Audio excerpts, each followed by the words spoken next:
Bonjour. Pour commencer, vous verrez 3 petits extraits des films des 3 protagonistes formant cette petite conférence.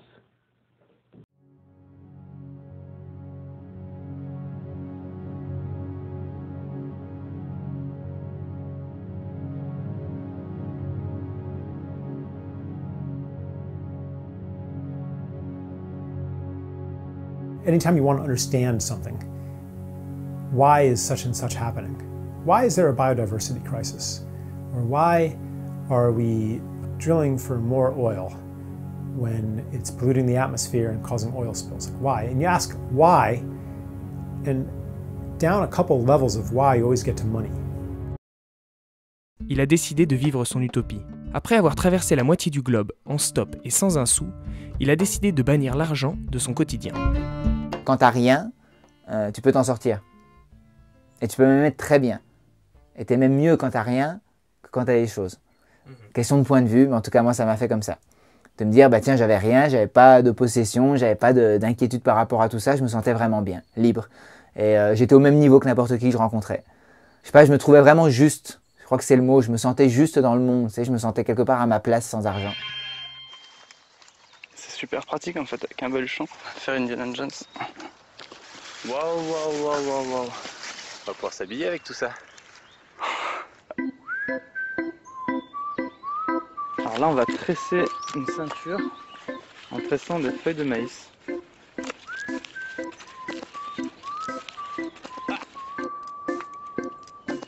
Ah, il est beau le mousse comme ça. Bon, on est en Bretagne, dans un champ de maïs. On sait pas vraiment où exactement. Et on a un rêve, c'est d'aller en Grande-Bretagne boire un thé avec un lord. Bonjour. Aujourd'hui, nous allons vous entretenir sur un sujet tout à fait sympathique. Pourquoi et comment vivre sans argent? Ça paraît impossible, tout le monde vous le dira, mais il y a des expériences qui se font, et plus on va de l'avant, plus cette question d'argent se transforme. À ce sujet, nous avons mis dans notre petite conférence d'aujourd'hui 3 vidéos de chez YouTube. Première vidéo, il s'agit de pourquoi vivre sans argent. Nous avons choisi Charles Eisenstein, un garçon américain qui a fait une étude à ce sujet et qui l'a montré sur une conférence qui est chez YouTube. Ensuite, vous pourrez regarder celui qui concerne Benjamin Lesage, qui est un garçon qui a montré comment on peut vivre sans argent, c'est-à-dire toute son expérience et comment il en est arrivé à vivre comme il vit maintenant, toujours sans argent. Et puis, on a pris un document qui vient de la chaîne numéro 5, France 5. Ce document s'appelle « Nus et culottés ». C'est des jeunes gens qui partent de chez eux nus, qui s'habillent à la grâce de Dieu, on pourrait dire, c'est-à-dire en demandant de l'aide aux gens, et qui de temps en temps font quelque chose pour eux, etc. Et puis qui sont décidés, dans chaque émission ils font un voyage. Donc celui que nous avons mis ici, c'est un voyage en Angleterre. Vous verrez donc comment ces gens qui sont partis nus de chez eux arrivent jusqu'à aller chez un lord anglais pour prendre le thé. Maintenant, ce que nous aimerions dire, c'est donc pourquoi et comment vivre sans argent. On comprend bien que le mot déterminant, c'est le mot argent. Ce mot argent, aujourd'hui dans notre monde, il a une importance peut-être exagérée, mais finalement, il faut quand même y arriver. Donc, au 19e siècle, nous avons un personnage qui s'appelle Émile Zola, qui a écrit, le premier qui a écrit à cette époque, donc dans cette époque moderne, il a écrit un livre sur l'argent. Il est très intéressant, c'est presque complètement documentaire, bien que ça reste un roman, c'est quand même très documentaire, il vaut la peine d'être lu, il montre l'importance de l'argent au 19e siècle. Au 20e siècle, on vous a choisi, naturellement, Galbraith, avec lui aussi le titre « L'argent ». Vous pouvez voir comme la couverture est belle, etc. Et il va expliquer, lui, dans son livre, comment l'argent... il y a toujours un historique, que ce soit Zola ou Galbraith, il y a toujours un historique, mais ils vont donner l'importance pour leur siècle, comment l'argent s'écoule entre les individus et comment ils forment une partie importante de la sociologie.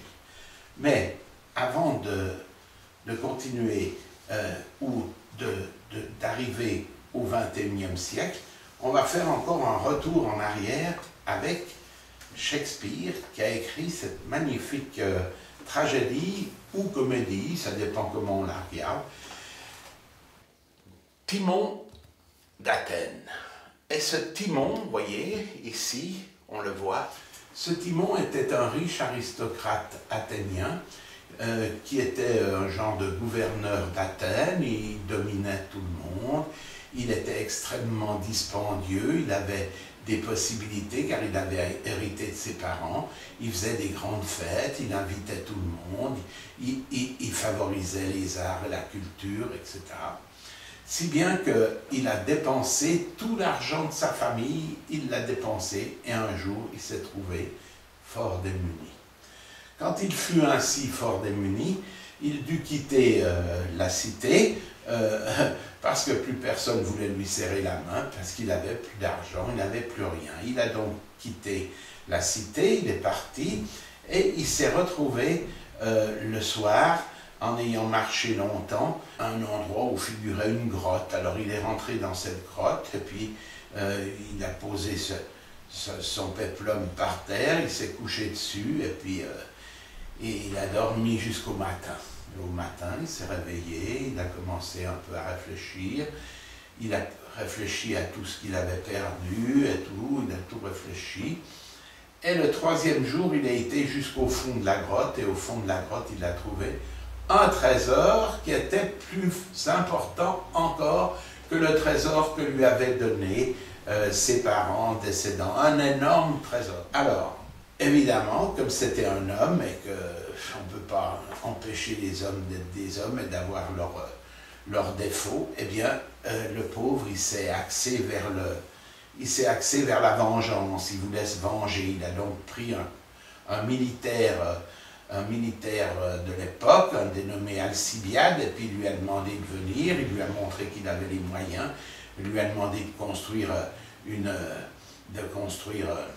armée afin qu'il puisse se venger d'Athènes. Quand il a rencontré ce Alcibiade et lui ont parlé un peu de la question de l'argent, et c'est cette partie-là que je voulais vous citer.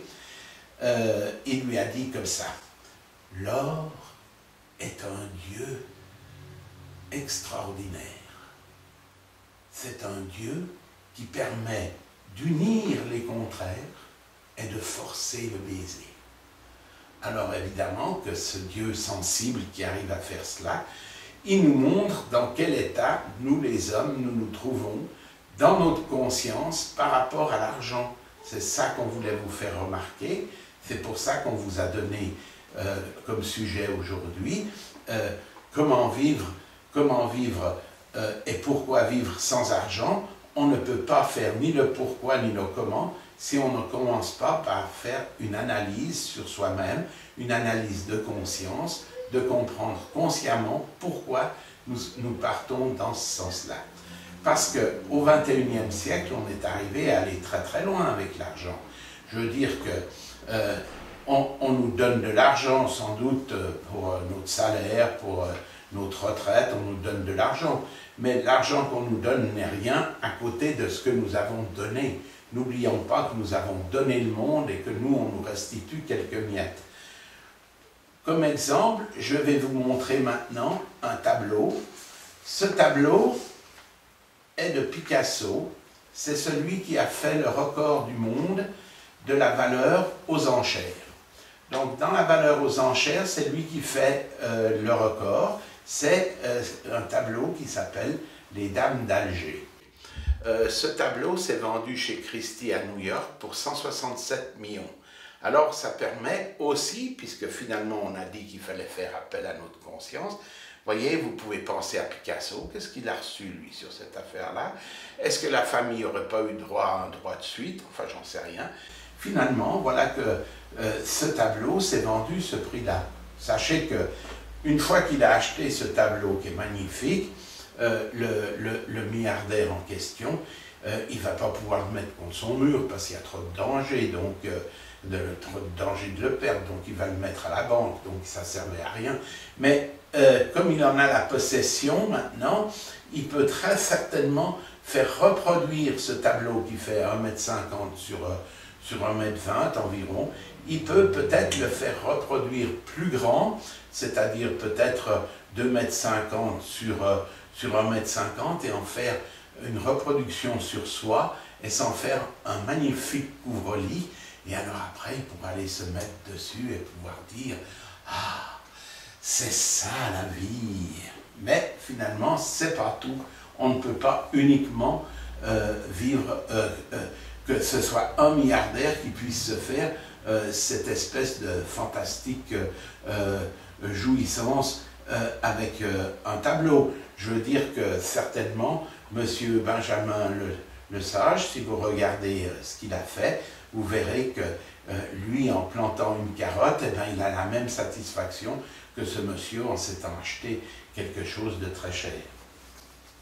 Pour terminer, je veux vous dire que à notre époque, effectivement, l'argent a une telle importance qu'on n'arrive pas à penser tous les endroits où il s'infiltre. Ici, je vous ai mis des jumeaux, c'est des filles.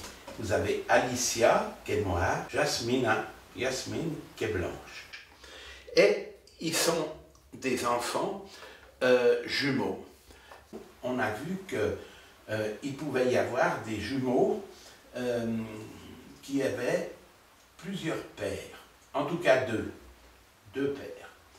Donc ça a paru étrange à la science a fait des recherches, et effectivement, elle en a déduit que c'était possible d'avoir une super fécondité, c'est-à-dire si la femme pouvait avoir dans un délai de 5 jours 2 rapports, une fois avec un blanc, une fois avec un noir, ce n'était pas impossible d'avoir une petite Alicia et une petite Yasmine. C'est ce qui est arrivé avec cette dame dans le New Jersey.